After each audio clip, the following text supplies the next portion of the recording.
गरीब माँ और 2 जादुई सैंडल। अपने पति के साथ एक किराए के छोटे से कमरे में रहा करती थी। कौशल्या की 2 बेटियां थी, प्रियांश और चांदनी। कौशल्या का पति दीपक कोई काम नहीं करता था, बस सारा दिन दोस्तों के साथ इधर उधर बैठकर शराब पीते रहना, यही उसका काम था। कौशल्या बहुत ही दुखी रहती थी। शराब की हालत में क्या बनाए और बच्चों की क्या खिलाए, यही चिंता के मन में बनी रहती थी। दीपक शराब के नशे में कौशल्या को बहुत पीटता था और बुरा हाल बोलता था। एक दिन दीपक नशे की हालत में घर आता है। अरे वो कौशल्या, मुझे उधार के पैसे चुकाना है। ला वो जो शादी को मंगलसूत्र निकाल कर दे दो, मैं उसे बेचकर अपना उधार चुकाऊंगा। सुनो जी, मेरे पास हमारे शादी के निशानी बस एक यही मंगलसूत्र है, मैं उसे आपको कैसे दे दूं? मुझे मना करती है, अपने पति से जवान लड़ाती है। निकाल, कहाँ रखा है मंगलसूत्र? बस उस बक्से में रखी है ना, जल्दी निकाल। दोनों बच्चियों ये सब देखकर रोने लगती है। दीपक जबरदस्ती बक्से में रखे मंगलसूत्र निकालकर बेचने चली जाता है। कौशल्या रोने लगती है। प्रिया और चांदनी उसे चुप कराती है। कौशल्या बच्चों को रूखी सूखी खिलाकर सुला देती है। कौशल्या सारी रात दीपक के इंतजार में काट देती है। अगले सुबह वह देखती है कि दीपक किसी लड़की के साथ वहां आता है और कौशल्या से कहता है, चल सामान बांध और अपने दोनों बच्चों को लेकर निकल यहाँ से। आज ये सब पूजा मेरे साथ घर में रहेगी। मैंने इससे शादी करने के फैसले किए। जी, आप कैसी बात कर रही हो? इसके लिए मेरा मंगलसूत्र लेकर गए थे। आप ऐसे कैसे दूसरी शादी कर सकते हो? मैं इन दोनों बच्चों को लेकर कहाँ जाऊंगी? ऐसा मत करो मेरे साथ। और ये बच्चे, इनकी क्या गलती है? रहो जाओ या मेरे, लेकिन इस घर से निकल जाओ अभी, इसी वक्त दिखा नहीं रहना, क्योंकि तुम्हें पूजा को कितनी परेशानी हो रही है तुम्हें को देखकर, तुम्हारा चेहरे को देखकर। दीपक कौशल्या के आंसू के जरा भी फिक्र नहीं करता। उसके सिर पर तो पूजा से शादी करने का भूत सवार था। दीपक को कौशल्या और रोते हुए बच्चों पर बिल्कुल भी दया नहीं आ रही थी।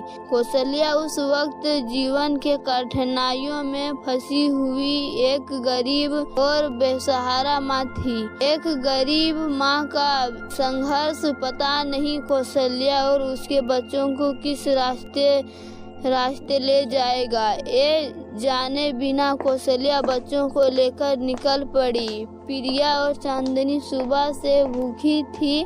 रास्ते में चलते समय प्रिया ने माँ कौशल्या से कहा, माँ, बहुत भूख लगी है। भूख से पेट में दर्द हो रहा है। अभी थोड़ी देर रुको बेटा, मैं देखती हूँ शायद कुछ मिल जाए। कौशल्या थोड़ी आगे चलती है। वहाँ एक घर बन रहा था। वे ठेकेदार के पास जाकर कहती है, भैया कोई काम मिलेगा? कुछ भी काम, मेरे बच्चे भूखे हैं। ठीक है, इन ईंटों को ऊपर की मंजिलों तक पहुंचाना है। ये औरत भी यही काम कर रही है। शाम तक तुम्हें 100 रुपये मिलेगी। काम करना है तो बोलो। हाँ भैया जी, मैं कर लूँगी। प्रिया और चांदनी तुम यहीं बैठो, मैं ये काम कर लेती हूँ, फिर तुम्हें बढ़िया बढ़िया खाना खिलाऊंगी। प्रिया और चांदनी को वहीं बैठाकर कौशल्या पूरे दिन ईंटें धोने का काम करती है। भूखे और प्यासे से कौशल्या का गला सूख रहा था, पर अपने बच्चों के भूख के सामने के वक्त ठेकेदार ने उसे 100 रुपये दिए। कौशल्या ने उन पैसों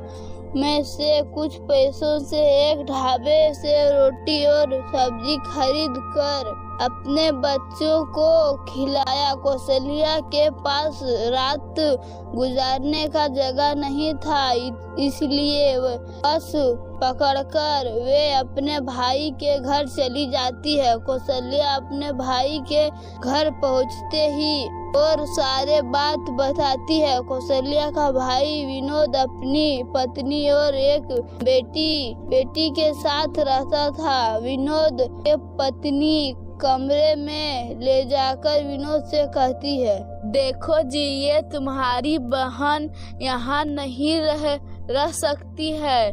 हमें कोई धर्मशाला नहीं खोल रखी है, इससे अभी यहाँ से भेजो, वरना मैं अपनी बच्चों को लेकर मायके चली जाऊंगी। कैसी बात कर रही हो? रात के अंधेरे में कौशल्या को कैसे जाने को कह दूं?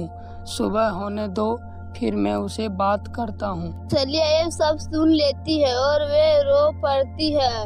जब सुबह विनोद उठाता है तो कौशल्या उससे कहती है, या मैं आपकी और भाभी की सारी बात सुन ली है। बस कुछ दिनों के लिए आप मुझे यहाँ आश्रय दे दो। जैसे ही कोई इंतजाम होगा मैं यहाँ से चली जाऊंगी। किसी कोने में मेरी दोनों बेटियां, छोटी बच्चियों को रहने की जगह दे दो। मैं क्या करूं कौशल्या, तुम्हारी भाभी का स्वभाव तुम्हें जानती हो, फिर भी तुम उसे बात करती हो। तब तक तुम यहाँ रह सकती हो। मैं तुम्हारे भाभी को समझाने को कोशिश करता हूँ। विनोद अपनी बीवी से कहती है कि वे कुछ दिनों के लिए कौशल्या को घर पर रहने दे। कोई इंतजाम होते ही वे यहाँ से चली जाएगी। विनोद की पत्नी कुछ दिनों का सुनकर मान जाती है। कौशल्या की बड़ी मजदूरी ये थी कि वे अपनी बेटी छोटी बच्चियों को लेकर कहाँ जाएगी। कौशल्या भगवान को अदा करके रोने लगती है। ये ऐसे ही कुछ दिन बीत जाते हैं और कौशल्या आसपास के जगहों पर नौकरी ढूंढने के लिए निकल जाती है कि शायद उसे कोई काम मिल जाए।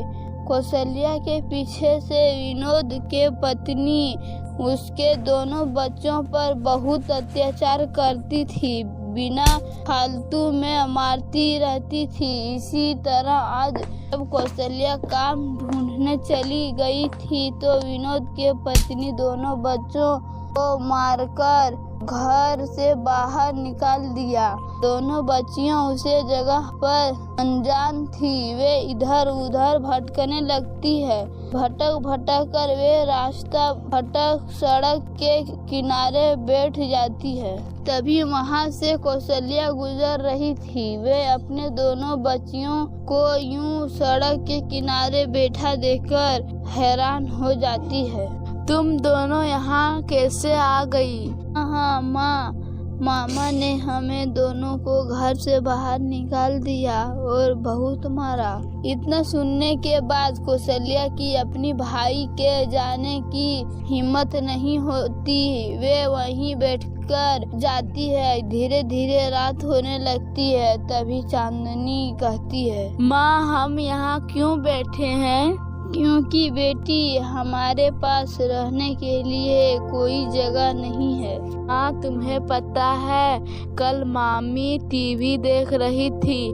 टीवी में ऐसे ही एक औरत को घर से निकाल दिया था। तो पता है माँ, उसकी दर्द एक भगवान ने दूर करी थी। कौशल्या अपनी बेटी की मायूसी भरी बातें सुनकर मुस्कुरा देती है और चिंता में पड़ जाती है कि अब क्या होगा। तभी वहाँ पर चांदनी के कहे अनुसार एक देवी प्रकट होती है। देवी कहती है, कौशल्या, मुझे पता है तुम्हें अपने जीवन में बहुत दुख का सामना किया है, लेकिन तुम चिंता मत करो, अब तुम्हारे सारे दुख खत्म हो जाएंगे। मैं तुम्हारी दोनों बच्चियों को 2 जादुई सैंडल दे रही हूँ। जादुई सैंडल से तुम जो इच्छा प्रकट करोगी, तुम्हारी वो इच्छा पूरी हो जाएगी। इतना कहकर देवी कौशल्या की दोनों बेटियों को एक एक जादुई सैंडल दे देती है और गायब हो जाती है। सैंडल लेकर देखकर चांदनी